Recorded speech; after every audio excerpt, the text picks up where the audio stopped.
5 ans après une CAN décevante à domicile ponctuée par une élimination dès les phases de poule, le Gabon retrouve la plus prestigieuse des compétitions africaines avec comme maître mot rectifier la contre-performance de Libreville. Chez le voisin camerounais, les Panthères du Gabon joueront la 8e CAN de leur histoire. Pour leur retour sur la scène continentale, les Gabonais n'ont pas été gâtés en termes de tirage, puisqu'ils ont été largués dans une poule C assez relevée avec le Maroc, le Ghana et les Comores. Pour leur entrée en liste, ils défieront les Comores au stade Amadou Ahidjo de Yaoundé le 10 janvier 2022. Le 14 janvier, toujours dans cette même enceinte d'Amadou Ahidjo, ils verront se dresser sur leur chemin les Black Stars du Ghana. Enfin, ils vont boucler la boucle par les Lions de l'Atlas du Maroc le 18 janvier.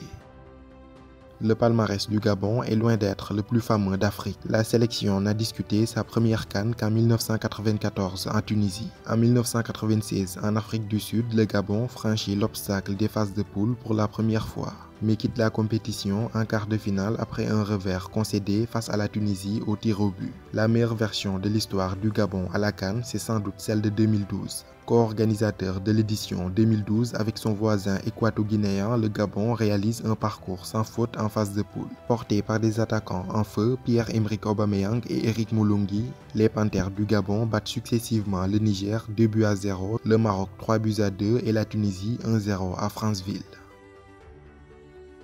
En quart de finale face au Mali, Eric Moulungi pensait avoir qualifié les Panthères pour les demi-finales. Mais en toute fin de match, Cheikh Tidiane Diabaté rétablit la balance et glace un stade de Libreville plongé dans un silence cathédral. Après un mano à mano de 120 minutes, aucune des deux sélections ne parvient à prendre l'avantage. Puis arrive cette fameuse séance fatidique des tirs au but. Entre les grands attaquants africains et les pénaltys à la CAN, ça n'a pas toujours été une histoire d'amour. Sadio Mané et son aîné Didier Drogba ne diront certainement pas le contraire. Pierre-Emerick Aubameyang, le meilleur Gabonais depuis le début du tournoi, voit sa tentative stoppée par Soumaïla Diakité. Seydou Keita ne se fait pas prier et transforme son penalty. Le Gabon est éliminé de sa CAN sans concéder la moindre défaite, la déception est immense.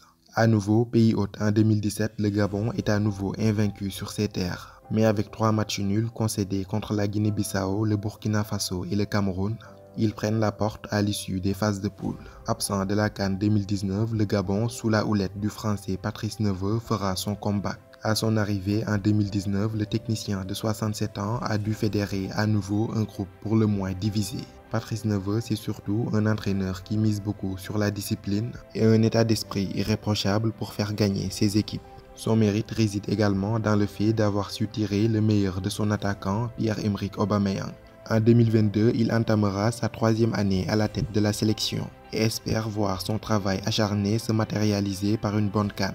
Enfin, le meilleur buteur de l'histoire de la sélection gabonaise, c'est Guy Roger Nzamba avec 35 réalisations. Du haut de ses 112 sélections, l'emblématique gardien Didier Ovono en est le joueur le plus capé.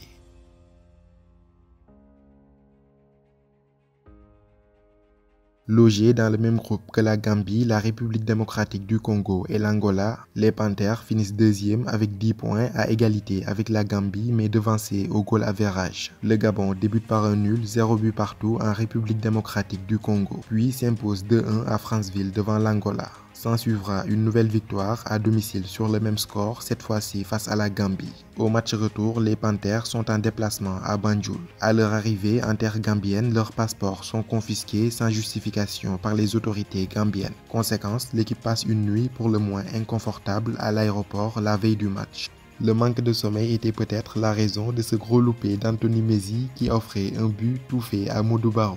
À 11 minutes du terme, Moussa Barrow corse l'addition. Malgré la réduction du score de Bruno Ekwelemanga, le Gabon s'incline finalement 2-1, dans des conditions tout de même déplorables. Lors de l'avant-dernière journée, revanchards comme jamais, ils sortent les griffes et pulvérisent la République démocratique du Congo 3-0 et empochent par la même occasion leur ticket qualificatif pour la Coupe d'Afrique 2022.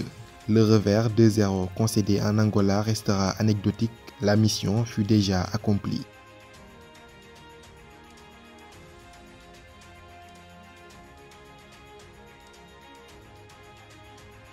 Les résultats décevants enregistrés par la sélection ces dernières années ne reflètent en aucun cas la qualité de son effectif. Son attaquant star, Pierre-Emerick Aubameyang, est moins en réussite à Arsenal cette saison, mais sa mauvaise passe n'enlève à rien à ses qualités. Au top de sa forme, l'ancien Stéphanois reste l'une des références à son poste. Mise à l'écart par Michael Arteta, la CAN sera l'occasion rêvée pour lui de retrouver de meilleures sensations. Le Ballon d'Or africain 2015 jouera déjà sa 5e CAN au Cameroun. Co-meilleur buteur de la CAN 2012, Aubameyang cumule près de 71 sélections pour 29 buts en bientôt 12 ans de présence en équipe nationale. La grande révélation de la CAN 2017, Denis Bouanga, sera également à surveiller. Déroutant par ses dribbles et excellent à la finition, c'est l'un des atouts offensifs majeurs du Gabon aux côtés de Pierre-Emerick Aubameyang.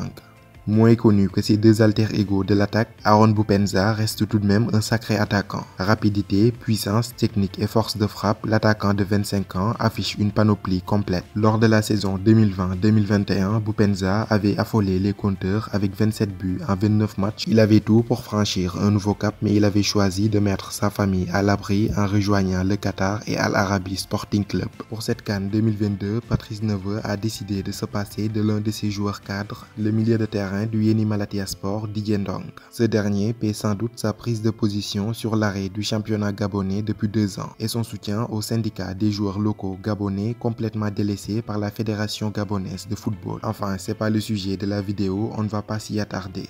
Mais le Niçois Mario Lemina sera bel et bien de l'aventure. Pour la petite histoire, le milieu de terrain de 28 ans a été champion du monde U20 avec l'équipe de France junior en 2013. Le joueur passé par la Juve et Southampton en sera à sa seconde CAN après celle de 2017. Le Gabon, c'est aussi l'expérience de Loïc Palan, 33 ans, joueur de Bastia, 3 CAN discutées à son actif. De Bruno Ekwele-Manga, 33 ans également, défenseur axial de Dijon en Ligue 2 française. Appelé en sélection depuis 16 ans maintenant, il a joué les CAN 2010 et 2012 et cumule près de 72 sélections pour 8 buts marqués. Sans oublier l'ancien bordelais André Biokopoko, 28 ans, joueur d'Altaï en Turquie.